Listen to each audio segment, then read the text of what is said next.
Oh, dear, no, you used the mouth. Show us some love. Do you take the ease?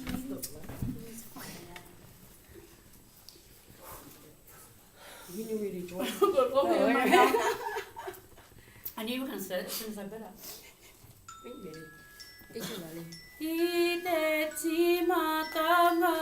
the beginning, Ko te pōnui, the big night, ko te pōroa, the long night, ko te pōtangotango, the unknowing. Nā reira tēnā hoki tātou katoa. Koe nā te tīmatatanga o tātou. Ko te tīmatatanga, ko te pō uri, ko te pōtangotango. He mihi tēnei ki a tātou. He mihi tēnei ki a tātou, I roto o tēnei kaupapa whakahira-hira o a tātou. Hoi anō, our kaupapa is based on suicide. And we are about to take you a journey on the tau kume and our positioning that we have had in our own personal lives that has brought us to this point. My positioning, of course, is one of mana wahine kaitiaki. Kaitiaki tanga. Okay, and in saying that, this is based around my world view. My world view being that of tikanga, though we know it now as being policies, and kawa as we know it now being practice. Okay, so I want to take you guys all on a journey. PTT, which we spoke about earlier, Pride Post Treaty of Waitangi. Okay, Māori law, LORE, put in place ahurutanga for us. I'm not saying that suicide was not attempted at that time, because it was. However, what had happened within our laws, we have ture. Ture, and the ture that was understood was the consequences of. Therefore, what happened was, the ahurutanga took place. The ahurutanga became our safety net. So I want to take you back to a whakatauaki that comes from Waikato. And I've heard it being said, he piko he wharekarekea, he piko he wharekarekea. Hoi anō, the whakatauaki is he piko he taniwha, he piko he taniwha. On every bend, there is a demon. On every journey of each and every one of us in our lives, there has been a journey. We have all been touched by the stigma of whakamomori. Whakamomori being directly or indirectly impacted on us with suicide. So therein lies itself, and then back into that whakatauaki. Right. He piko he taniwha, on our journey we have challenges. Every which way we turn, we have challenges. And how do we deal with those challenges? That is the tau kume that we all start to have within ourselves, our own internal dialogue. Sometimes we like to kick ourselves, opposed to letting others kick us. It was because of that safety mechanism. Again, my stance as the kaitiakitaka, as mana wahine, I cannot go past the strength that comes from whānau hapu iwi. Whānau hapu iwi, and that framework. Within that framework, okay, we have our own internal huarahi that we walk. Okay, because within that, as Māori wahine, as mana wahine, we are pau tikanga, we are pau whakapapa, we are pau reo, we are pau kōrero, And we certainly are pou whenua. So, coming from that post-treaty space, moving forward, how is it then that Māori women are now finding ourselves on the bottom of the spectrum of society? What's our plan to get back to where we should be, to be that born of greatness that we were supposed to be? We were born of greatness. It is our birthright. It is our whenua right. It is us. It is who we are as Māori women. Tūana ki te paupau ko tātou ke tēnā. Ko te tuanui o te whare ko te wahine ke tēnā. So in saying that, e te whānau, the women take on the historical traumas, not only of oneself, of their family, of their children, of their whānau, their siblings, their mothers, their fathers. They wear that shame because we believe we have the strength to deal with it. And we do, as the positioning is mana wahine ia tātou, whakapakari ia tātou. So the tau kume is real. The tau kume is absolutely real within us. It's real within our whānaus, it's real within our hapu, and it's real within our iwi. So today's start commemorates a starting point for us to be true to who we are and make our stand. E te whānau, e te iwi, my colleagues have a journey as well. And within their journey, they will validate a lot of what I have said. Therefore, this also validates our journey, and we're walking it together. Nei rei te iwi e te whānau, ia ku hoa, ia ku whanaungi, ia ku tuakana, ia ku tuahine, tēnā koutou, tēnā hoki tātou katoa. Kia ora whānau. Suicide. What is suicide? What does it look like? Is it tapu? Do you put it to bed? Do you sweep it under the table? Where does it go? Many of these questions that people think about yesterday, today, tomorrow. The symptoms of depression vary in severity and from person to person. They can range from feeling irritable to feeling suicide. Depression is real. People can smile all day, every day, and still be broken inside.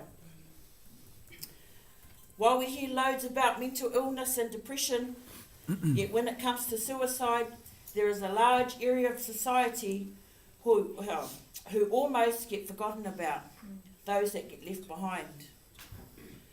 Where do they get help from? When they really need it, which in most cases is right now. Suicide is number 5 on the list of causes of death of Māori males. Right. My thoughts become this speech about my journey looking through the lens of a young Māori male through the aftermath of a relationship breakup. I'm a young Māori male in my early 40s. I was in a 4-year relationship with my partner in crime. The love of my life was 20 years younger than I. We had a normal thing going, as you do, but unfortunately things fell apart at the seams. Even today, I'm trying to put it back together, but she's not having a bar of it. So today, I spend more time in bed than at work. My bedroom is my space. I'd have good days, but more often than not, just the thought of leaving those comforting walls would trigger a series of deep, dark anxiety attacks. Little did I know that these 4 wars and this trap I was in would pull me in ever so deeply. I still have runs of days where I don't want to leave my bed, to eat or even make an attempt at being a functioning adult. I lock myself away from my family, friends, from the world I live within myself. What's changed? What's changed is how I deal with these days. I have reached out to a family member. Don't be afraid to ask for help, whānau. Get up, stand up, speak out, reach out. I tried to write a poem, but didn't. Takapori oe, I wonder why. Why I think of these thoughts. Oh, the suicide. It's no good. Kia ora whānau. Kia ora. So a new report from UNICEF, or by UNICEF, contains a shocking statistic. New Zealand has by far the highest youth suicide rate in the developed world. The UNICEF report found New Zealand's youth suicide rate, teenagers between 15 and 19, to be the highest of a long list of 41 OECD and Europe countries. Risk factor domains which may contribute to suicidal behaviour include social and education disadvantage, childhood and family adversity, individual and personal vulnerabilities, exposures to stressful life events and circumstances, and social, cultural and contextual factors. Of those who died by suicide, by 1996 the Māori youth suicide rate was 1.5 times the rate of non-Māori. 90% had some form of health service contact in the year prior to death. 78% had some form of primary care contact in the year before death. 41% had face-to-face contact with mental health services in the year before death. 38% presented to ED for any reason. 33% had a hospital admission for any reason. And 10% had an admission related to self-harm.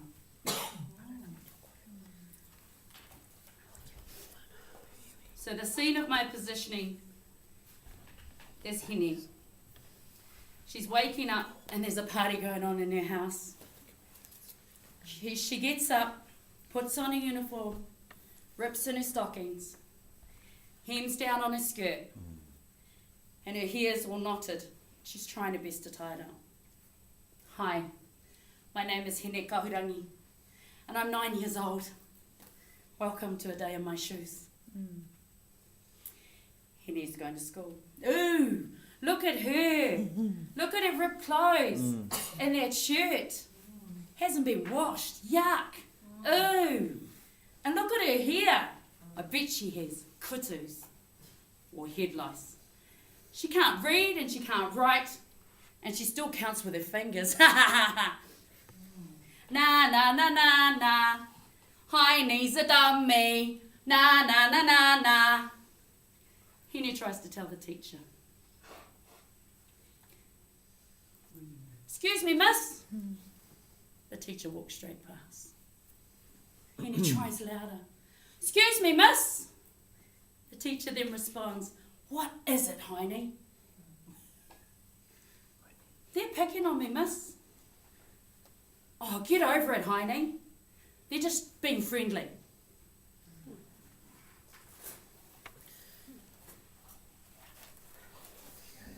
All I want is to be seen. All I want is to be heard. All I want is to be normal.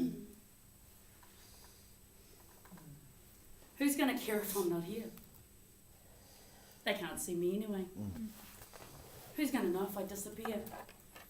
It hurts so much sometimes. Too much thinking makes me sad. No use in that. Nobody cares.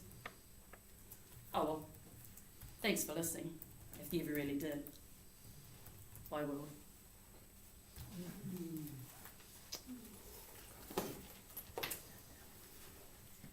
As you may all know, I raised my son as a sole parent, and it was an enjoyable time for both of us. Moving way ahead, my son moved away from Mahi down to Wellington and eventually over to Australia. A few years later, he met someone and they were together for 2 years.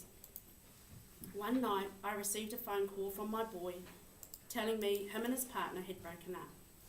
I felt aroha for him because as parents, we don't want to see our children suffering, but I didn't realise how big the problem was or the trauma that sat within him. My boy had been suffering for almost a month before he reached out to me. Usually I'm the first word of contact, but because of the shame he carried, he couldn't bring himself to share with me the whole truth. The phone call.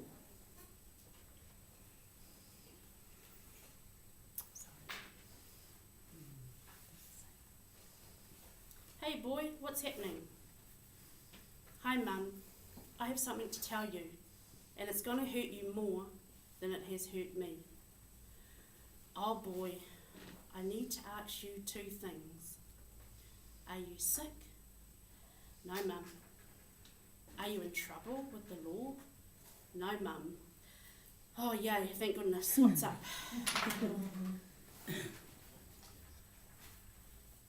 Mum, I'm ready to share with you why Ryan and I broke up. Okay boy, I'm listening. One night we had a few drinks. Ryan attacked me and slit my throat with a broken wine bottle. The police were called, I was taken to hospital and Ryan was arrested. I'm left with a scar, Mum, but it could have been worse.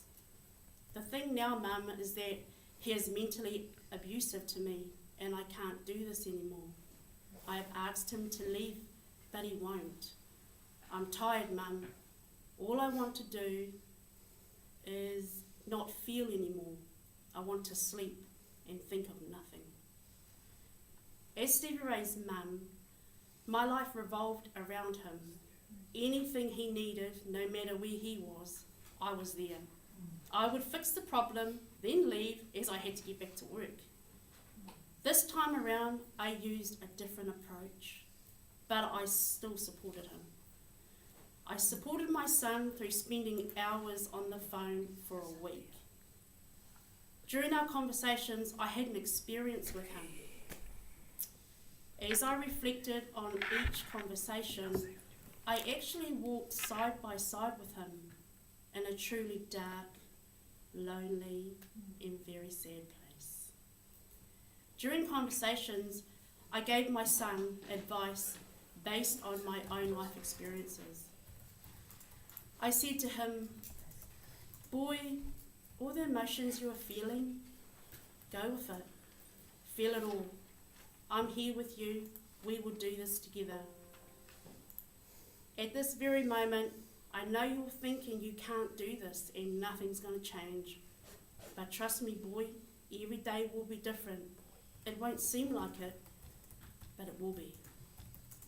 Then I told him how proud I was of him for reaching out to me, and that so many that had committed suicide didn't do that. Many more hours of shared conversations, or just having a listening ear, continued until one day, during one of our phone calls, I don't know what I said, but my son giggled, which made my heart very happy because I hadn't heard that giggle in a long time. I said to my boy, oh Steve, you're back. Kia ora. Awesome. Kia ora. Kia ora whānau. Hey, you would have heard our well presented, well put together kōrero from each and every one of my fellow members. You would have heard the words challenged or challenges being used. Tau kume being used. Depression. And you would also walked alongside and lived the lives of our speakers who have talked about the daily lives that our people every day experience. What I would like to do is that I'd like to step away from the tough grind of every day, and I'd like to look at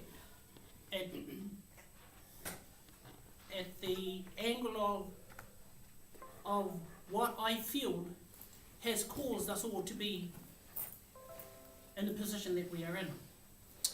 And I'd like to do this by upholding our kaitiaki positioning to acknowledge the whakapapa o Puao Te Atatu. This is my question to you. Is Puao Te Atatu the heralding light of the new dawn for Māori? So I want you to hold that thought while I present you with my reading.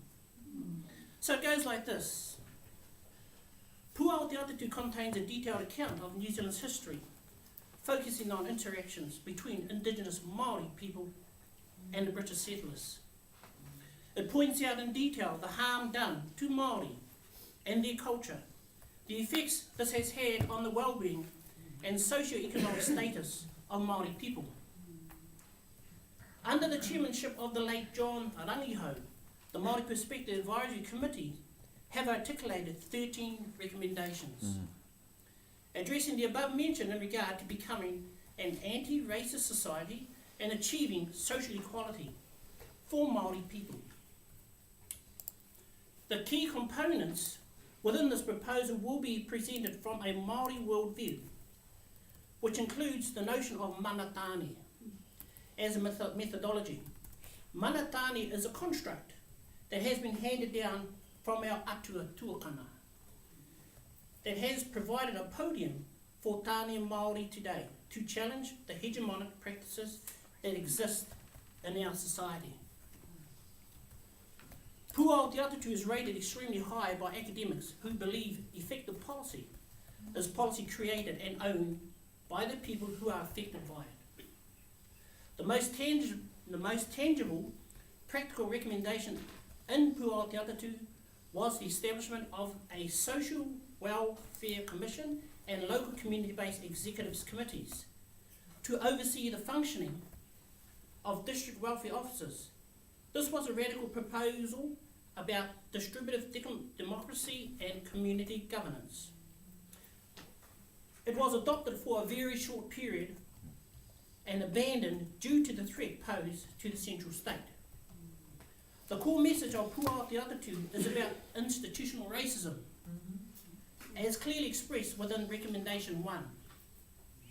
Therefore, the purpose of this Rangiho proposal is to identify how Puao Te Atatu can be employed as a heralding light of the new dawn for Māori peoples, and from this purpose, highlight key factors that may have a direct or indirect impact on suicide.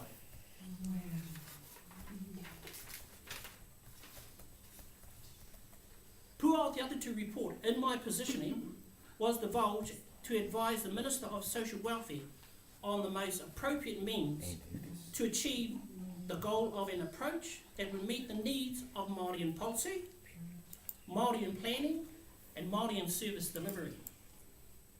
Within the realms of the Department of Social Welfare, from a cultural perspective, the report is a detailed commentary and inquiry into racism and social inequality throughout the Departments of Social Welfare, the Departments of State, etc. From a manatane positioning, the aim of this rangiho is to provide a body of knowledge that will enable Māori whānau to take action towards social transformation, that will enable us to step out of the margins of society and reclaim the mana of our tupuna for the benefit of our mokopuna. As has been noted, Māori children are overrepresented in state care. Puao Te Atatu was a plea to ensure that children in need of care and protection will remain within their wider whānau, thereby retaining a sense of identity and whakapapa. From 1955 to 1985, there were 45,000 closed stranger adoptions. Most of those were Māori children who were placed within Pākehā families. In 2016, there was approximately 5,000 children state care. Approximately 3,000 of those were Māori. This figure is astronomical and clearly indicates the relevance of the bill of legislation to Māori. The legislation must not stray from the findings of Puao Te Atatu, as this will significantly reduce the importance of the Māori child in the context of whānau, hapu, and iwi. especially provisions in the 1989 Children, Young Persons and Their Family Act that initiates whānau assistance for whānau, hapu and iwi placements. There's me whānau, I'm nearly there. Structural discrimination on the basis of race, ethnicity, skin colour or national origin is also referred to as institutional racism. If some groups suffer the ill effects of structural discrimination, then it follows that someone benefits. In New Zealand, that group is Pākehā, because it is a system of allocating and maintaining social privilege. They have better outcomes on nearly every socio-economic indicator, and have also accumulated intergenerational benefits that over time concentrate and sustain ethnic differences in wealth, power, and other indicators of well-being. Those who are marginalised by this system face socio-economic disadvantage and political isolation. Māori had never ceded sovereignty to the Crown. Our Māori children are our greatest taonga. The Crown never had the right to remove Māori children. To do so is to breach Article 3, to protect, of Te Tiriti o Waitangi, as the foundational agreement upon which the country is built. Māori were disheartened because a whānau decision-making workshop for the social work advisory officers working on Children, Young People and Their Families Act 1989 was ordered not to proceed. Furthermore, each time Māori in the competency project talked about parallel development, Pākehā talked about separatism. On closed whānau, mana tāne will not accept that there has been a misunderstanding, nor can it be said that the Crown is ignorant of Māori, its culture, its values. Each time Māori in competency projects talked about parallel development, Pākehā talked about separatism. Māori were disheartened because a whānau decision-making workshop for social work advisory officers working on Children, Young People and Their Families Act 1989 was ordered not to proceed. It was disbanded and the last pretense of power to the people disappeared. Kia ora. Kia ora. I te